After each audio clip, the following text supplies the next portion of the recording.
SDPB celebrates South Dakota's student athletes with live coverage of SDHSAA state championships, sharing the excitement of hometown heroes. SDPB, good, useful, and full of wonder.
From choir to debate to theater, SDPB shines a spotlight on South Dakota's talented students through SDHSAA All-State Fine Arts programming.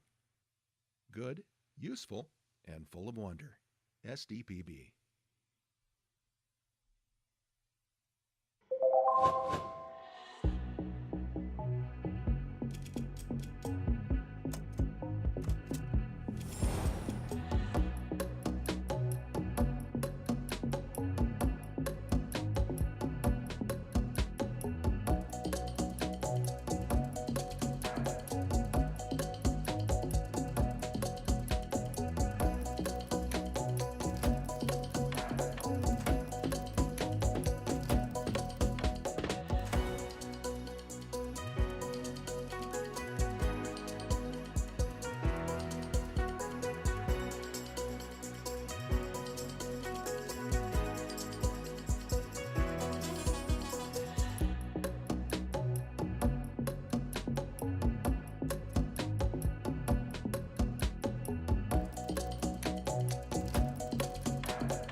Good morning and welcome to Senate Commerce and Energy. I would ask everyone to please take a seat and have your phones turned to silent.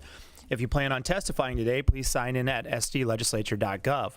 Press the people icon or link next to the agenda and fill out the form. Or you can do this directly on your phone by scanning the QR code on the agenda above the podium.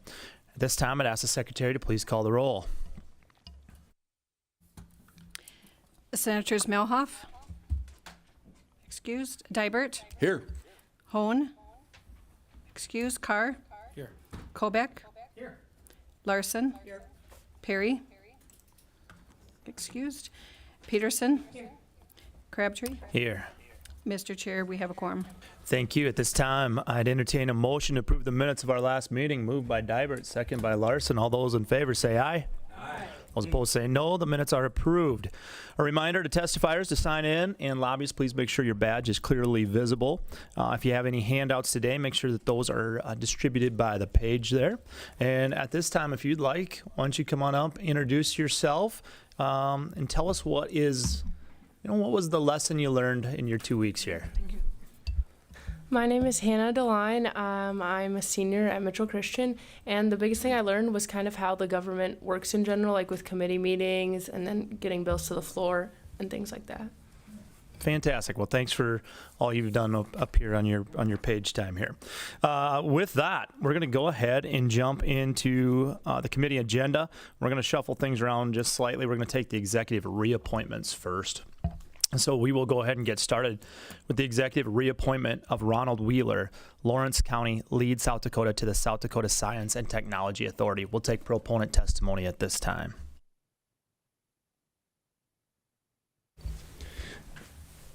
Good morning, Mr. Chairman, members of the committee. My name is Tim Engel. I'm an attorney from Pierre and the registered lobbyist for the South Dakota Science and Technology Authority. I'm here this morning in support of the confirmation of Ron Wheeler for another term on the board of directors of the Science and Technology Authority, which is the operator of the Sanford Lab in Lead. Probably some or all of you have been there and toured the facility. Mr. Wheeler sends his regrets for not being able to appear here in person this morning. Mr. Wheeler was born in Bloomington, Minnesota, but saw the light and moved himself and his company, Telelec, to Watertown in 1977. He was an entrepreneur in South Dakota for 28 years. He also served as Governor Janklo's Secretary of Transportation and Commissioner of GOED. Actually did those at the same time, had both of those jobs at the same time. In July of 2008, he stepped away from his private work and took over as executive director of the authority. He helped stand up the organization and help lay the foundation for it to become the world-class facility that it is today. After he stepped down as executive director, Governor Dugard appointed him to the board of directors of the authority in July of 2013. He has served in that capacity since that time. I go to virtually every board meeting. I can tell you he's an attentive and effective board member. He attends all the meetings. He's prepared. He adds value to the board and to the authority. I would encourage and request your support for confirmation of his reappointment. Thank you. I'll stand by for questions. Thank you. We'll take further proponent testimony on the executive reappointment of Ronald Wheeler. Any further proponent testimony? Seeing none, we'll move on to opponent testimony. Is there any opponent testimony to the executive reappointment of Ronald Wheeler? Seeing none, we will open it up for committee questions, discussion, and/or action on the executive reappointment of Ronald Wheeler. Senator Kolbeck. Mr. Chairman, I'll move due pass for the executive reappointment of Ronald Wheeler, Lawrence County lead South Dakota to the South Dakota Science and Technology Authority. Second. We have a motion to advise and consent to the executive reappointment of Ronald Wheeler, Lawrence County lead South Dakota to the South Dakota Science and Technology Authority. Any comments on the motion? Seeing none, I'd ask the secretary to please call the roll. Senators Melhoff. Excused. Dibert. Here.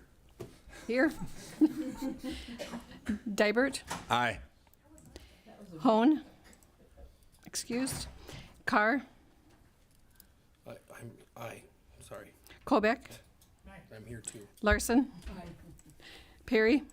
Excused. Peterson. Crabtree. Aye. Mr. Chair, we have seven yeas and 3 excused. After receiving a unanimous number of votes, the executive reappointment of Ronald Wheeler, Lawrence County Lead, South Dakota, to the South Dakota Science and Technology Authority is hereby deemed passed. And unless there's any objections from the committee, it'll be placed on the consent calendar. Seeing none. Next up is the executive reappointment of Quentin Riggins, Pennington County, Rapid City, South Dakota, to the South Dakota Ellsworth Development Authority. Do we have any proponent testimony? I think we got Quentin. I am here if anybody wants to hear from me. We'd Lifelong love to, South Dakota Quentin. resident. Go ahead. Thank you. I'm a lifelong South Dakota resident from Phillips, South Dakota. Been here in Rapid City at the law firm Gunderson, Palmer, Nelson, and Ashmore for 19 years.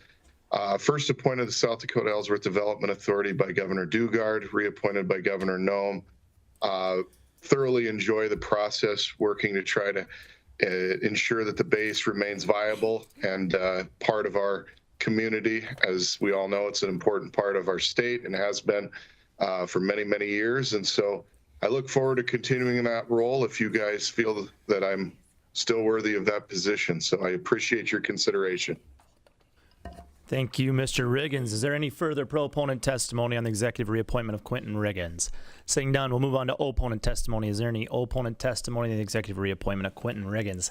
Seeing none, we'll move on to committee questions, discussion, and/or action. Senator Dibert. I would make a motion to advise and consent to the reappointment of Quentin Riggins, Pennington County, Rapid City, South Dakota, to the South Dakota Ellsworth Development Authority. We have a motion from Dibert, a second from Perry. Any comments on the motion? Seeing none, the motion in front of the committee is to advise and consent to the executive reappointment of Quentin Riggins, Pennington County, Rapid City, South Dakota, to the South Dakota Ellsworth Development Authority. Would the secretary please call the roll? Senators Melhoff, Aye. Dibert, Aye. Hone, excused, Carr, Aye. Kobeck, Larson, Perry, Aye. Peterson, Crabtree. Aye. Mr. Chair, we have 8 yeas and 1 excused. Thank you. After receiving a unanimous number of votes, the motion to advise and consent to the executive reappointment of Quentin Riggins, Pennington County, Rapid City, South Dakota, to the South Dakota Ellsworth Development Authority is hereby deemed passed and will be placed on the consent calendar. Quentin, thanks for joining us there. Next Thank you all. Next up is the executive reappointment of Galen Niederwerder. I hope I got that right. Did I? Oh, Commissioner Nelson said I got it right. All right. Meade County, New Underwood, South Dakota, to the South Dakota Ellsworth Development Authority. Galen, are you with us online?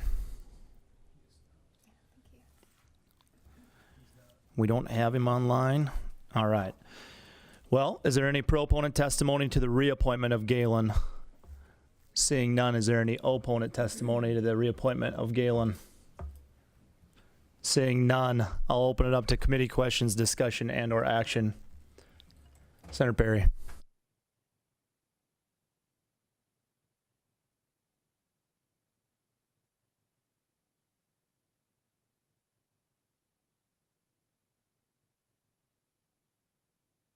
We have a motion from Perry and a second from Dibert. Any comments on the motion? With a name like that, he's going to be great. Yeah. All right. We have a motion to advise and consent to the executive reappointment of Galen Niederwerder, Meade County, New Underwood, South Dakota, the South Dakota Ellsworth Development Authority. Would the secretary please call the roll? Senators Melhoff, Aye. Dibert, Aye. Hone, excused, Carr, Aye. Kobeck, Larson, Perry, Aye. Peterson, Crabtree. Aye. Mr. Chair, we have 8 yeas and 1 excused. Thank you. After receiving a unanimous number of votes, the motion is hereby deemed passed and will be placed on the consent calendar. All right, that'll take us through our reappointments. We are going to go now into our bill hearing for today. First one up and only one up is House Bill 1038, an act to allow the Public Utilities Commission to assess actual costs to data centers. Welcome, Commissioner. Thank you, Mr. Chairman, members of the committee. Chris Nelson, Chairman of the Public Utilities Commission. There's an amendment floating out there, Mr. Chairman. Do you want to add that up front? Yeah, I think we would. We got a motion from Dibert and a second from Amendment C. Carr. Charlie, as in C. All those in favor of the amendment say aye. Aye. All opposed say nay. Amendment is approved. Go ahead, Commissioner. Thank you, Mr. Chairman. And let me, the House Bill 1038 comes to you from the PUC. The amendment that was added, frankly, in our opinion, doesn't really change anything with the bill, but Mr. Duncan had come to us and several of his clients asked for some additional wording in here for clarification for them, and we were fine with that, and so have absolutely no problem with the amendment. So what's the bill about? Today, when certain large customers do business with investor-owned utilities that we regulate, occasionally the terms of the deals that they make with the utilities may not fall squarely within published tariffs. They may want something a little different than what are in the tariffs. And so we call that a contract with deviations. And in the case of those that are taking electric service, it might be an electric service agreement. And so it's something just a little bit different that lays out parameters of that deal in detail. And so we review those to make sure that the utility is being treated fairly, that new customer is being treated fairly, and most importantly, that existing customers are being treated fairly and not taking on a burden from this new large customer. And so we review those. This bill does not change that process at all. The only thing this bill does is speaks to who pays for that review process that we do. And we believe that it is appropriate in the case of large data centers coming in that the data center should pay for that as opposed to the taxpayers. And that's really all this bill does is say it's the data center, not the taxpayers. Now, why are we asking for that? Two reasons. First, the review that we're going to do of these data centers, and understand while we're used to reviewing contracts with deviations and electric service agreements, we've never done one for something that's 100 megawatts or 300 megawatts or 500 megawatts. That's a different bear. And we want to make sure that we've got the resources to adequately evaluate those contracts to make sure all parties are being treated fairly and make sure that no costs are left on the table or no costs are shoved off on existing customers that shouldn't be. And so that's the first reason. The second reason is that I think we've really all come to a common understanding, and we've heard it many times, that if data centers come, that they're going to pay their own way. And we've heard that repeatedly through this session. I think there's a pretty good general understanding of that. I would submit to you a gentleman by the name of Michael Anvar, who's one of the drivers for the proposed data center near Sioux Falls. He said, and I will quote, "There's no cost being passed down to the ratepayers, the general public." And so from his understanding, they want to pay their way. And just yesterday, President Trump and the leaders of some of the largest data center companies in this country formulated and announced what's called a ratepayer protection pledge, saying we're going to pay our own way. And that's really what this bill does. It's saying that if a data center wants to do business with an IOU, great, but they're going to pay their way for our review of that. Mr. Chairman, with that, I would be happy to answer questions when appropriate. Thank you, Commissioner. We'll take further proponent testimony on House Bill 1038 as amended. Any further proponent testimony?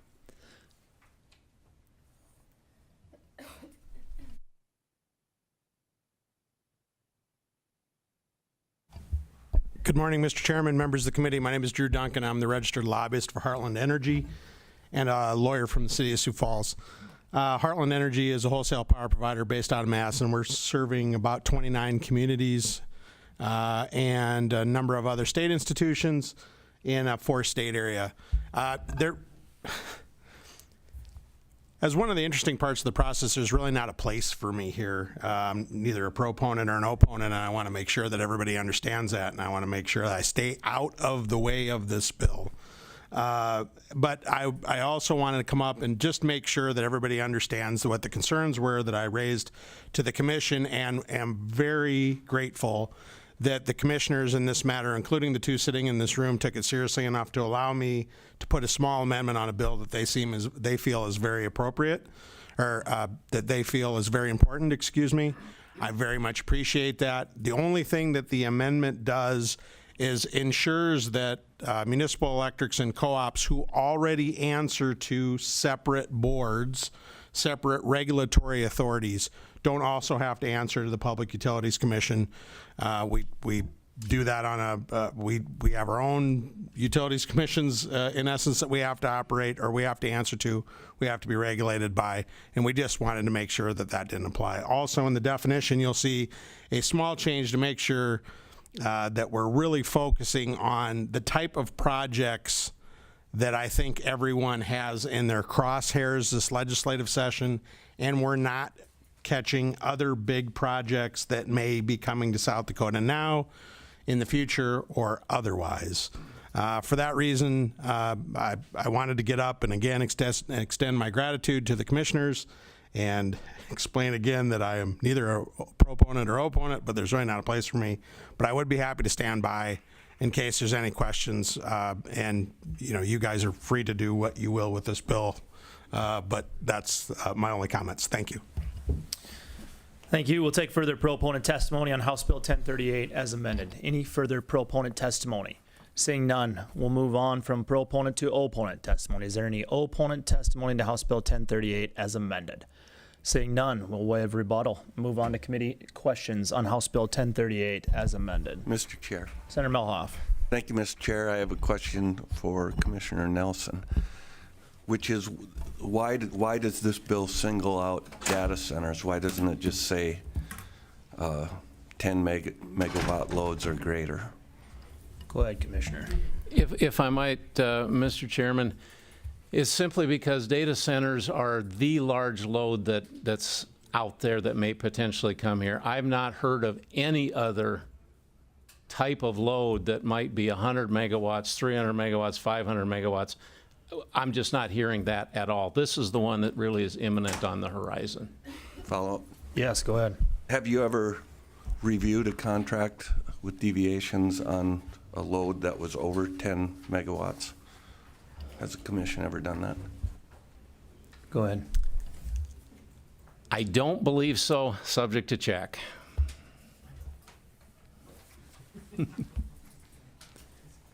Any further committee questions on House Bill 1038?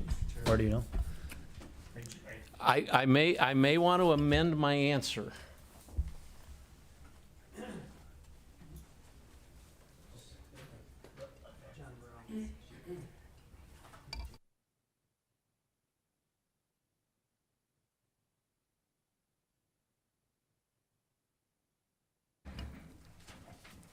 Commissioner? I would like to amend my answer. I understand that for the Dakota Access Pipeline, there was a pump station that may have exceeded that we would have looked at.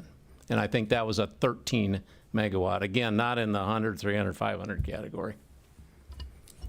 Was the commission able to recover all their costs for that review?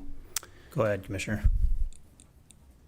In that review, that would have been paid for by... To capture all large load customers in this, why are we just singling out a single economic development entities or classification, but we leave the taxpayers on the hook for all the others? Go ahead. If I might, it really goes back to my first answer. These large data centers, 100, 300, 500 megawatts, they are a different bear than anything else that's out there, that's on the horizon. I don't foresee anything else, and these are what the real concern is. And I will also say, this is the one that everybody's talking about, that if they come, they should pay their own way. And they are now saying themselves that they want to pay their own way. And so this is a very narrowly focused bill. You are correct, it's narrowly focused on this one issue that is in front of us. And it's really a clear question. Should they pay their own way, or should the gross receipts taxpayers, which are the customers of all the investor-owned utilities and telecommunication companies, pay for that review? We think it's appropriate that the cost causer, that data center pay for the review. Senator Carr. Well, thank you, Mr. Chair. And now I'll ask Commissioner Nelson, because he's sitting there. I think this is, well, I had a bill that was very similar in trying to protect the ratepayers, so I appreciate the effort that's gone into this. I'm assuming you've done some research. I'm curious if you know or can provide any examples of other situations somewhere in the country or regions where they did not do the due diligence and these costs got pushed on to customers, ratepayers, you know, what that looked like, and does this stop that from potentially happening? Go ahead, Commissioner. If I might, I will answer that question. I'm going to say two things. First of all, whether this bill passes or not, the PUC will do this review. We are going to do the due diligence to make sure that data center costs are not spread over on existing customers. That review will happen. This is only a question of whether the data center pays for it or taxpayers pay for it. As to your initial question, there are other places in this country, particularly on the East Coast, where data centers are very frequent and where they are one of the drivers to dramatically increasing electricity rates for customers, for those utilities. We've seen a lot of headlines about that, and we think we've learned some lessons from that and understand that by doing our due diligence and our proper review of these contracts and these tariffs, that we can make sure that doesn't happen in South Dakota. That's our commitment for any of those data centers that do business with an investor-owned utility. Any further committee questions on House Bill 1038 as amended? Any further committee questions? Senator Peterson. Thank you, Mr. Chair. I see Commissioner Fegan in the room. Could I ask her a couple questions?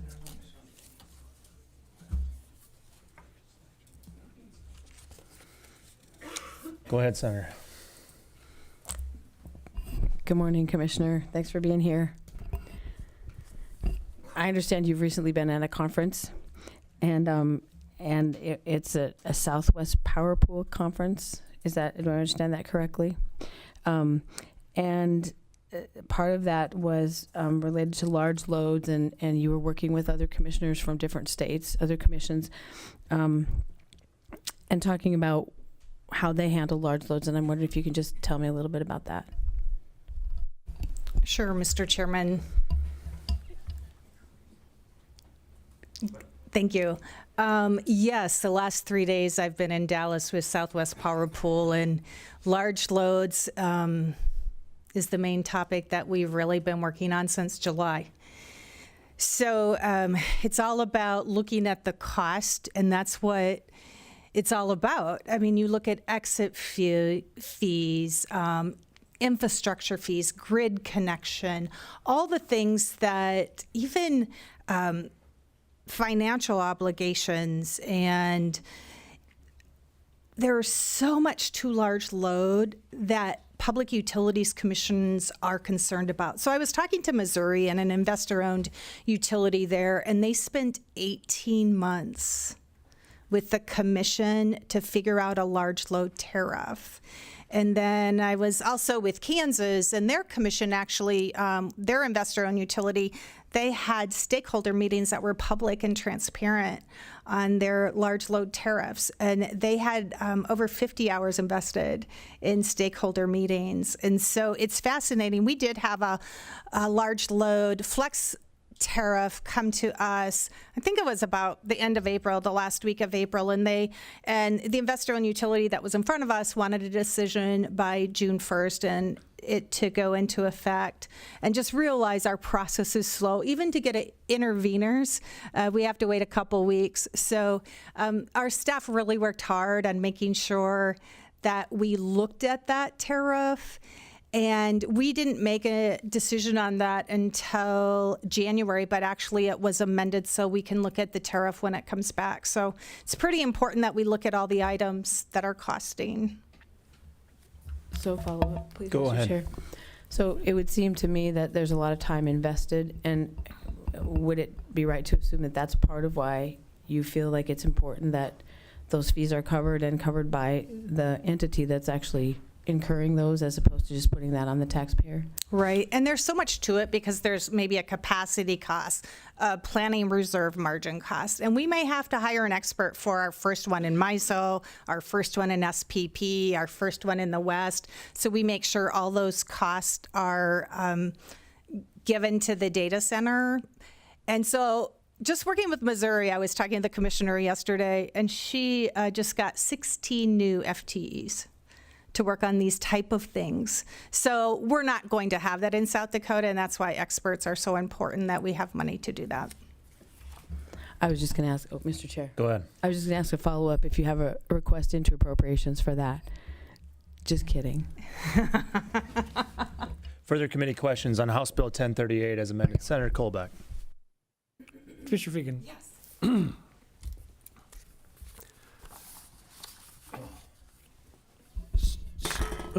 So there's cooperatives and are municipalities in SPP in MISO? Go ahead. Yes, Mr. Chairman. Okay. Yes, there is. So when we talk about these large loads, and then we talk about specifically on this bill, this only applies to investor-owned utilities, right? So there could be a large load in a cooperative and large load tariffs and all that stuff. That's kind of irrelevant in a co-op world or a municipality world, correct? Go ahead. Mr. Chairman, yes, the investor-owned utilities is the legislature gave us authority on rate regulation, not over municipals or co-ops. That's at the board level. Just so everyone knows, we could have a large load that does not come to you for approval. And that could also be in the SPP. So there's kind of even another layer of confusion and need to study SPP even or MISO in your at the commission, even though it doesn't apply to the investor-owned utilities, because decisions that could be made at a cooperative level could definitely affect at an investor-owned utility level. Correct? Mr. Chairman. Go ahead. Thank you for the question. If you look at that large load that was added to the grid up in northwest Montana, that definitely impacted investor-owned utilities across the SEAM and MDU.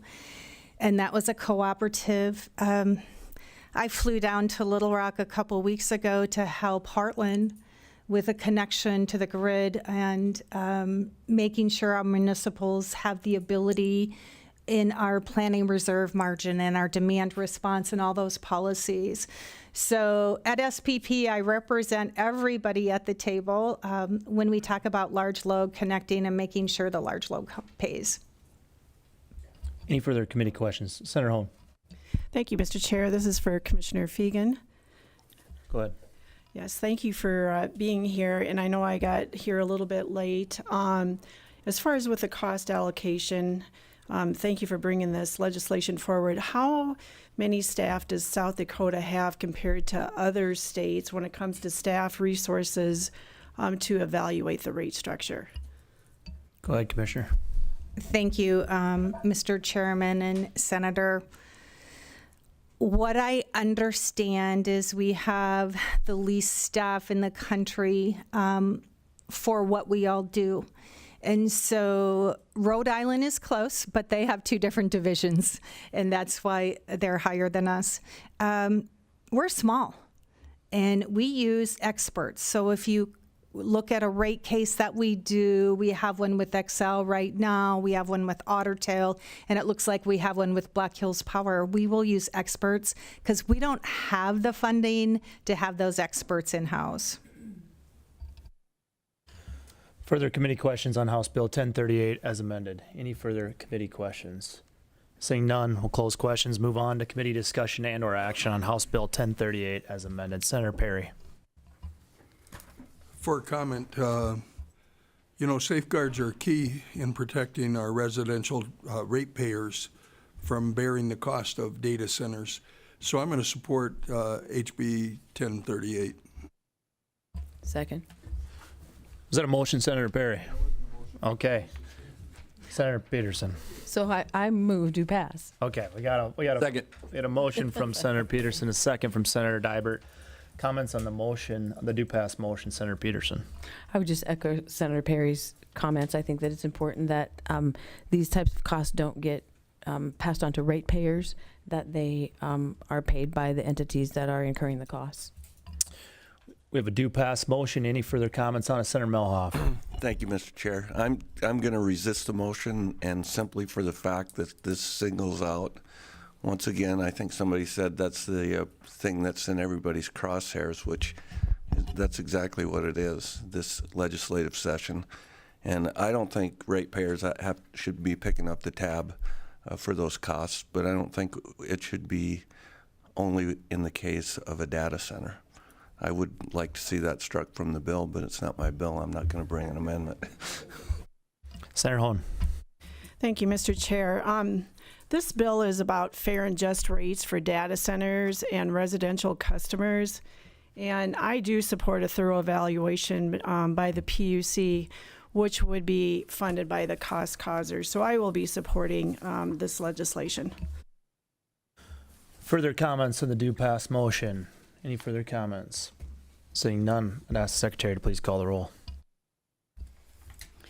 Senators Melhoff, Nope. Dybert, Aye. Hone, Aye. Carr, Aye. Kobeck, No. Larson, Perry, Aye. Peterson, Crabtree. Aye. Mr. Chair, we have 7 yeas and 2 nays. After receiving a majority of the votes, the do pass motion made by Peterson, seconded by Dybert, is hereby deemed passed. And with that, that wraps up our committee work for this 101st legislative session. A couple stats just for the fun of it. We had 39 total bills, 7 do pass, 6 now do pass as amended, 6 deferred to the 41st day, 3 tabled, and 16 certified uncontested. And so I would just thank all the committee members for your hard work this session. Been a lot of fun. And I also really want to point out a giant thank you to Ann and Rachel and Cormac for making this thing run smoothly. So thank you guys. Senator Dybert. Thank you, and great job to the chairman for leading this rabble. We appreciate his work. And if you're looking for it, I'd make a motion to adjourn. We would take that. We have a motion to adjourn made by Dybert, seconded by Perry. All those in favor say aye. Aye. Those opposed say nay. We are adjourned.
SDPB is your home for fact-based journalism, connecting South Dakotans with news they can trust and stories that matter. Good, useful, and full of wonder. SDPB.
From children's programs to in-depth documentaries, SDPB sparks curiosity and lifelong learning in every South Dakotan. SDPB. Good, useful, and full of wonder.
SDPB brings South Dakotans together, telling the stories that unite small towns, big ideas, and the people who make our state shine. Good, useful, and full of wonder. SDPB.